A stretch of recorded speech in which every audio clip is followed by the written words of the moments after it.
Russian president Vladimir പുടിൻ്റെ India സന്ദർശന പരിപാടി 2 ദിവസം നീണ്ടു നിൽക്കുന്ന ഇന്ത്യ സന്ദർശന പരിപാടിക്ക് തുടക്കമായിരിക്കുകയാണ്.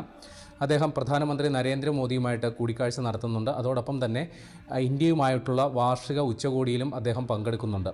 ഇപ്പോൾ നിർണായകമായ കരാറുകൾ ഇന്ത്യയും റഷ്യയും തമ്മിൽ ഈ കൂടിക്കാഴ്ചയിൽ ഉണ്ടാകും എന്നുള്ളതാണ് കരുതുന്നത്. പ്രത്യേകിച്ചും പ്രതിരോധ മേഖലയിൽ രണ്ട് രാജ്യങ്ങളും തമ്മിലുള്ള സഹകരണം സംബന്ധിച്ചുള്ള നിർണായക കരാറുകൾ ഉണ്ടാകും എന്നുള്ളതാണ് ദേശീയ അന്തർദേശീയ മാധ്യമങ്ങളൊക്കെ റിപ്പോർട്ട് ചെയ്തിരിക്കുന്നത്. പ്രത്യേകിച്ചും ഇന്ത്യ റഷ്യയിൽ നിന്ന് സുഖോയ് 57 വിമാനങ്ങൾ വാങ്ങാനായിട്ട് താല്പര്യപ്പെടുന്നു എന്നുള്ള വാർത്തകൾ വരുന്നു. അതേപോലെ ഓപ്പറേഷൻ സിന്ദൂറിൻ്റെ സമയത്ത് മികച്ച പ്രകടനം നടത്തിയ S-400 എന്ന് പറയുന്ന വ്യോമ പ്രതിരോധ സംവിധാനം, അത് നിലവിൽ 5 കൂടി റഷ്യയിൽ നിന്ന് വാങ്ങാനായിട്ടുള്ള തയ്യാറെടുപ്പിലാണ് ഇന്ത്യ എന്ന് പറയുന്നു. അതോടൊപ്പം തന്നെ S-500 എന്ന് പറയുന്ന കുറേ കൂടി അതിൻ്റെ ആധുനിക പതിപ്പിൻ്റെ നിർമ്മാണവുമായി ബന്ധപ്പെട്ട് ഇന്ത്യ റഷ്യ സഹകരണം, ഇതുമായി ബന്ധപ്പെട്ടുള്ള നിർണായകമായ കരാറും പുടിൻ്റെ ഇന്ത്യ സന്ദർശന വേളയിൽ ഉണ്ടാകുമെന്നുള്ളതാണ് വിവരം. പക്ഷേ ഇതൊക്കെ നേരത്തെ തന്നെ ചില റിപ്പോർട്ട് ചെയ്യപ്പെട്ട സംഗതിയാണ്. പക്ഷേ പുടിൻ്റെ സന്ദർശനത്തെ വളരെ ആകാംക്ഷയോടെ അല്ലെങ്കിൽ കുറച്ച് ഭയപ്പാടോടെ കാണുന്ന ഒരേ ഒരാളേ ഉള്ളൂ, അത് അമേരിക്കൻ പ്രസിഡന്റ് ട്രംപ് ആണെന്നുള്ളത് വ്യക്തമാണ്.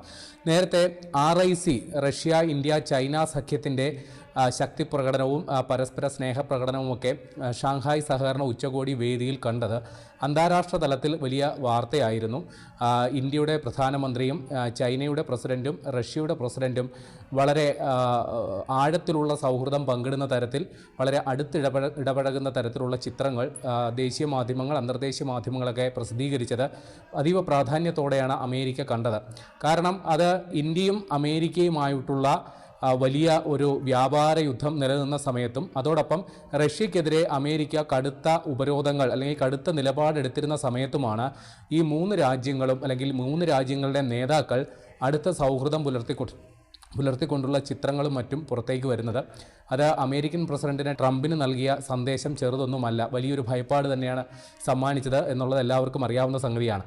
ഇപ്പോൾ റഷ്യൻ പ്രസിഡന്റ് വ്ളാഡിമിർ പുടിൻ ഇന്ത്യയിലേക്ക് വരുന്നു. തീർച്ചയായിട്ടും ഈ ഷാങ്ഹായ് സഹകരണ ഉച്ചകോടിയിൽ പുടിനും നരേന്ദ്രമോദിയും ഒരുമിച്ച് സമയം ചെലവഴിച്ചതും രണ്ടുപേരും കൂടി പുടിൻ്റെ ഔദ്യോഗിക കാറിൽ ഏതാണ്ട് 45 മിനിറ്റോളം രഹസ്യ സംഭാഷണം നടത്തിയതുമെല്ലാം വലിയ പ്രാധാന്യമുള്ള അന്തർദേശീയ വാർത്തകളായിരുന്നു. അപ്പോൾ അതിൻ്റെ ഒരു തുടർച്ച ഇന്ത്യ സന്ദർശന വേളയിലും പുടിൻ ഉണ്ടാക്കും. ഇന്ത്യയുമായിട്ടുള്ള സഹകരണം അല്ലെങ്കിൽ മോദിയുമായിട്ടുള്ള സൗഹൃദത്തിൻ്റെ ആഴം വ്യക്തമാക്കും എന്നുള്ളൊരു സൂചന ട്രംപിന് നേരത്തെ തന്നെ കിട്ടി. അപ്പോൾ ഇപ്പോൾ നിലവിൽ ഇന്ത്യയെ പിണക്കാൻ പറ്റാത്തൊരവസ്ഥയിലാണ് ട്രംപ് നിൽക്കുന്നത്. അതുകൊണ്ട് നേരിട്ട് ഇടപെടാൻ തൽക്കാലം ഉദ്ദേശിക്കുന്നില്ല. അദ്ദേഹത്തിൻ്റെ കൂട്ടാളികളെ ഇളക്കി വിട്ടു. ജർമ്മനി, ഫ്രാൻസ്, UK ഈ 3 രാജ്യങ്ങളുടെയും അംബാസഡർമാർ, ഇന്ത്യയിലുള്ള അംബാസഡർമാരെല്ലാം തന്നെ പുടിൻ്റെ സന്ദർശനത്തിന് തൊട്ട് മുൻപ് റഷ്യ ഉക്രൈനിൽ നടത്തുന്ന യുദ്ധം സംബന്ധിച്ചുള്ള വളരെ വിമർശനാത്മകപരമായ ലേഖനങ്ങൾ ഈ 3 അംബാസഡർമാരും ദേശീയ മാധ്യമങ്ങളിൽ പ്രസിദ്ധീകരിച്ചു എന്നുള്ളതാണ് വാർത്ത.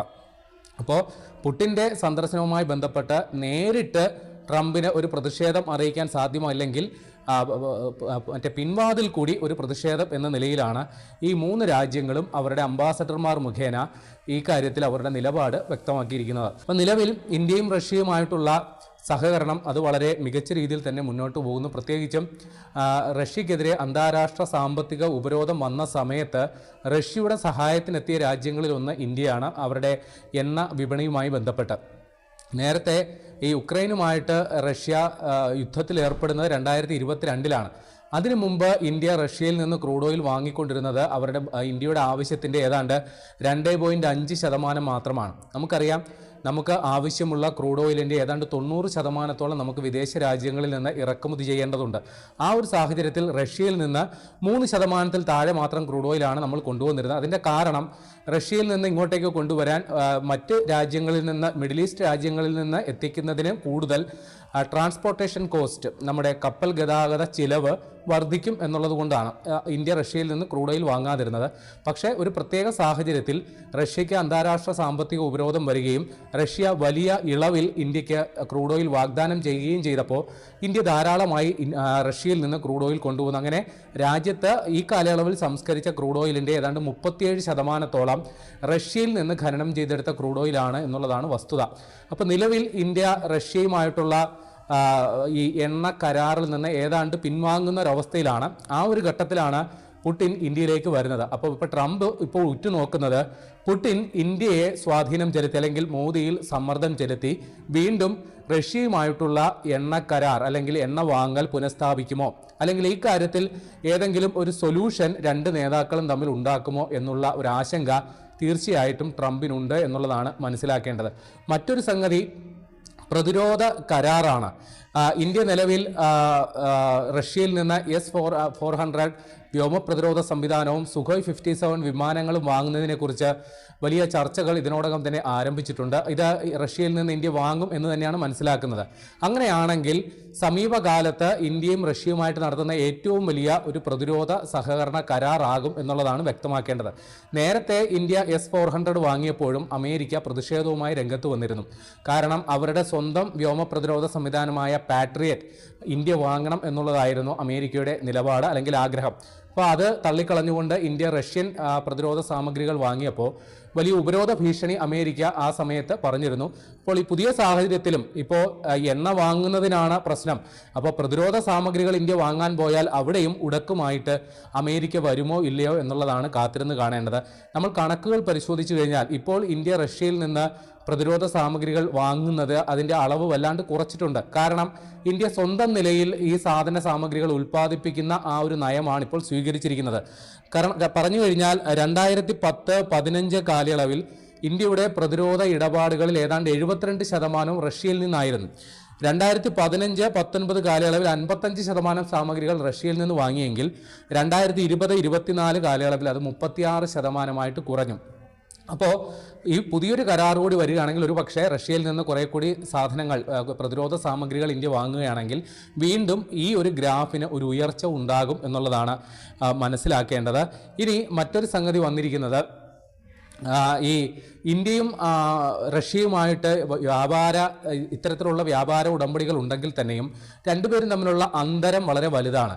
റഷ്യ ധാരാളം സാമഗ്രികൾ ഇന്ത്യയിലേക്ക് ഇറക്കുമതി ചെയ്യുന്നു എന്നുള്ളതാണ് നമ്മൾ മനസ്സിലാക്കേണ്ടത്. കാരണം 2020 രണ്ട് രാജ്യങ്ങളും തമ്മിലുള്ള വ്യാപാരം എന്ന് പറയുന്നത് $8.1 ബില്യൺ അമേരിക്കൻ ഡോളർ ആയിരുന്നു.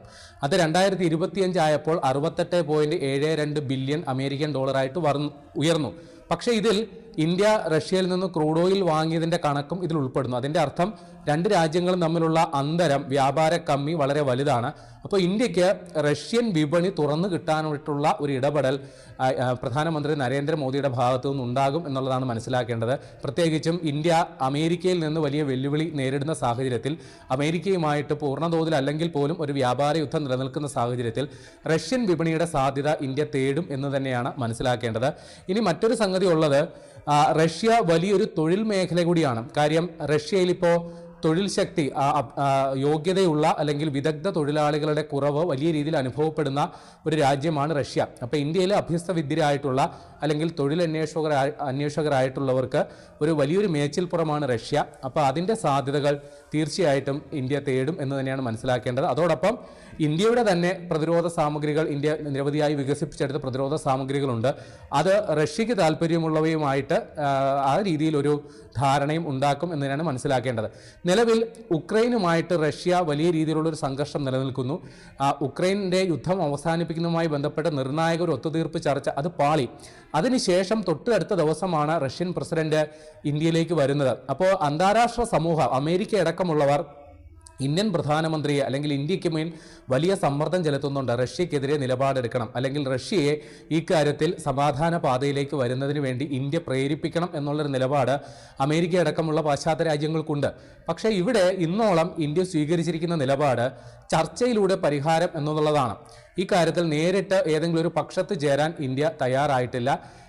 ഇക്കാര്യത്തിൽ ചർച്ചയിലൂടെ ഒരു പ്രശ്നപരിഹാരം ഉണ്ടാകണം എന്നൊരു നിലപാടാണ് ഇന്ത്യ ആവർത്തിക്കുന്നത്. ഏതായാലും പുടിൻ 2 ദിവസത്തെ സന്ദർശനത്തിന് വേണ്ടിയിട്ട് ഇന്ത്യയിലേക്ക് എത്തിയിട്ടുണ്ട്. നിർണായകമായ പ്രഖ്യാപനങ്ങൾ ഇതുമായി ബന്ധപ്പെട്ടുണ്ടാകും. പക്ഷേ ആ പ്രഖ്യാപനങ്ങളെല്ലാം തന്നെ അമേരിക്കൻ പ്രസിഡന്റ് ട്രംപിനെ വല്ലാതെ നിരാശപ്പെടുത്തുന്നതായിരിക്കും എന്നുള്ളത് ഉറപ്പാണ്. ഏതായാലും കാത്തിരിക്കാം. 2 ദിവസത്തെ പരിപാടികളാണ് അദ്ദേഹത്തിനുള്ള. നിർണായക പ്രഖ്യാപനങ്ങൾ നാളെ ഉണ്ടാകും എന്ന് തന്നെയാണ് കരുതേണ്ടത്.